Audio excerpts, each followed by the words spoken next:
Assalamualaikum warahmatullahi wabarakatuh. Perkenalkan saya Vivi Zintia Anggelita, NIM 220210119, Prodi D3 Keperawatan Universitas Muhammadiyah Riau, dengan dosen pengampu Ibu Nurs Isnaniar Eskep MKep. Saya di sini akan menjelaskan 6 konsep sasaran keselamatan pasien.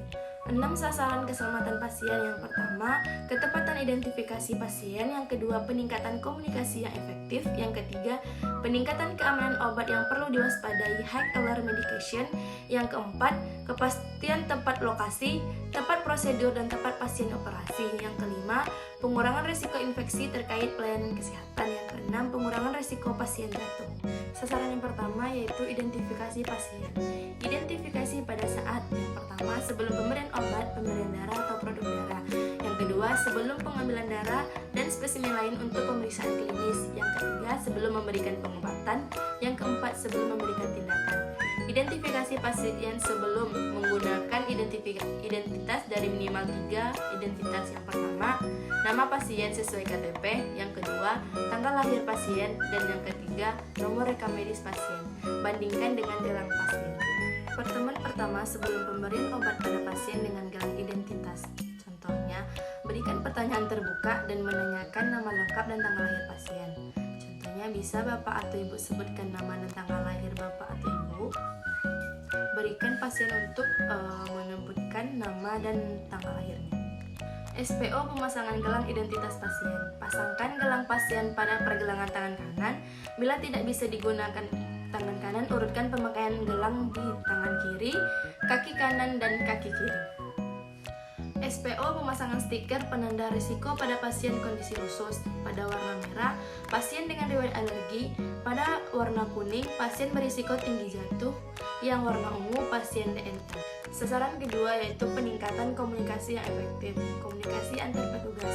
Yang pertama, komunikasi verbal dengan readback, read down confirmation atau TBAK, tulis baca konfirmasi. Yang kedua, melaporkan kondisi pasien dengan SBAR, Station Background Assessment Recommendation. Yang ketiga yaitu tulisan dapat dibaca. Yang keempat, adanya daftar singkatan. Yang kelima, bila perlu dieja. Sasaran ketiga yaitu peningkatan keamanan obat yang perlu diwaspadai atau high alert. Yang pertama, sosialisasikan dan tingkatkan kewaspadaan obat look alike dan sound alike atau rasa atau nama obat rupa mirip atau norum disimpan berjauhan. Yang kedua, terapkan label check. Yang ketiga, perhatikan agar obat high alert berada di tempat yang aman dan berlabel.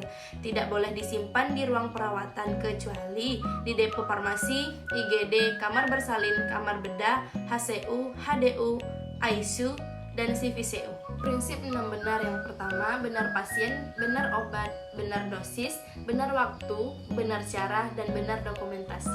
Pada obat-obat high alert. High alert medication adalah obat yang harus diwaspadai karena sering menyebabkan terjadi kesalahan serius yaitu sentinel to event.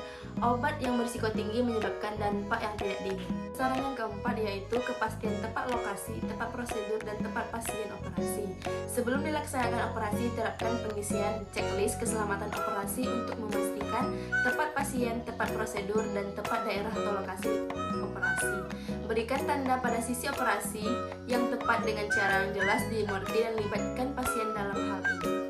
Sasaran kelima, pengurangan resiko infeksi terkait pelayanan kesehatan. Contohnya, 6 langkah mencuci tangan. Yang pertama, telapak tangan. Yang kedua, punggung tangan. Yang ketiga, sela jari. Yang keempat, teknik mengunci. Yang kelima, sekitar ibu jari, teknik memutar. Dan kuku dan ujung-ujung jari seperti memutar.